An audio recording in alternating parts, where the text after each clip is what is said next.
ازيكم يا حبايب، عاملين ايه؟ النهارده هنعمل كفتة الفراخ البانيه، جميلة جدا جدا وخفيفة وهتعجبكم ان شاء الله. نسمي بسم الله وندخل على الوصفة بتاعتنا على طول. حطيت في الكبة بتاعتي نص فلفلاية حمراء، نص فلفلاية صفراء، فلفل اخضر حبة كاملة عشان هي بتبقى صغيرة، بصلتين متقطعين، 3 فصوص توم مفرومين. هنحط كل ده مع بعضه، هنضربهم في الكبة بتاعتنا لحد ما ينعموا خالص معانا. طبعا مش عايزه تحطي توابل دلوقتي حطيها، مفيش مشكله خالص. عايزه تحطيها مع الفراخ بعد ما نفرمها برضو شغال وهيبقى زي الفل. تمام.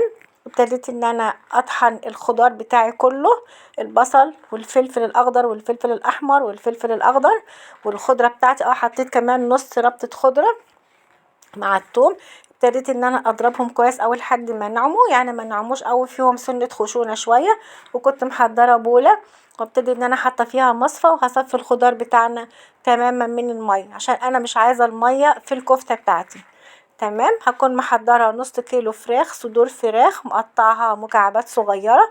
اي تقطيعة كده كده هتتفرم في الكبة بتاعتي، مش هتبان اي حاجة منها خالص. لسه كانت قطع او شرايح او اي حاجة، يعني كله هيتفرم معايا في الكبة.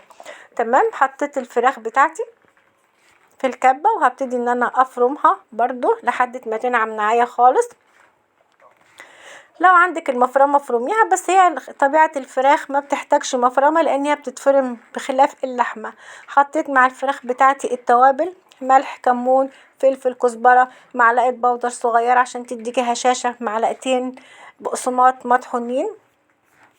ممكن لو ما عندكيش بقسماط وعندك عيش فينو او شامي بتبليه شويه في حبه لبن او حبه عيش وبتعصريه كويس، وبعد كده بتضيفيه عليها، بيبقى حلو جدا برضو معانا زي الفل، هيبقى شغال وزي الفل. المهم اللي احنا عندنا نستعمله وما نوقفش على حاجه. حطيت كمان معلقتين زيت كبار، معلقتين زيت كبار اللي هو زيت الذرة على الفراخ بتاعتنا. يبقى انا حطيت في الكبه الفراخ بتاعتي نص كيلو صدور، حطيت معاها معلقتين زيت نباتي، حطيت معاها معلقتين بقسماط، حطيت معلقه بودر صغيره، حطيت كمان التوابل كلها: ملح، فلفل، كمون، كزبره، بابريكا، من كل ده معلقه صغيره، ومعلقه كمان بيكنج باودر، وحطيت كمان حوالي معلقه صغيره من مرقه الدجاج الفوريه، بتدي طعم وريحه حلوه جدا جدا معانا. ابتديت ان انا ادعك الفراخ بتاعتي كويس قوي قوي بعد طبعا ما فرمت الخضار، وضفت بقى الخضار بتاعي على على الفراخ بتاعتي المفرومه اللي انا فرمتها، وحطيت لها التوابل بتاعتها كمان. ابتديت ان انا اعجن فيها لحد ما تتسمغ معايا قوي، واحس ان هي متسمغه معايا وتبقى حلوه في ايديا خالص، لا هي طريه قوي ولا هي ماسكه قوي معايا. بتبتدي ان هي تتشكل معاكي، ببتدي ان انا اشكلها اقراص صوابع على حسب ما انت عايزه. بعوز ايدي، ببل ايدي اقصد بالميه، وابتدي ان انا اشكل الكفته بتاعتي وببططها تبطيطه صغيره بحيث ان هي تستوي معايا، متبقاش سميكه عشان تستوي معايا. لو انت مثلا مقلقه من انها بتحطيها بترصها في الصاج وبتديها نص تسوية في الفرن بتاعنا. على كده كده برشها حبة زيت، وببتدي ان انا احطها تتشمع نص تشميعة في الفرن بتاعي او تستوي نص سوا، بحيث لما انت تحمريها تبقى مستوية ومتأكدة منها وما تبقيش مقلقة منها.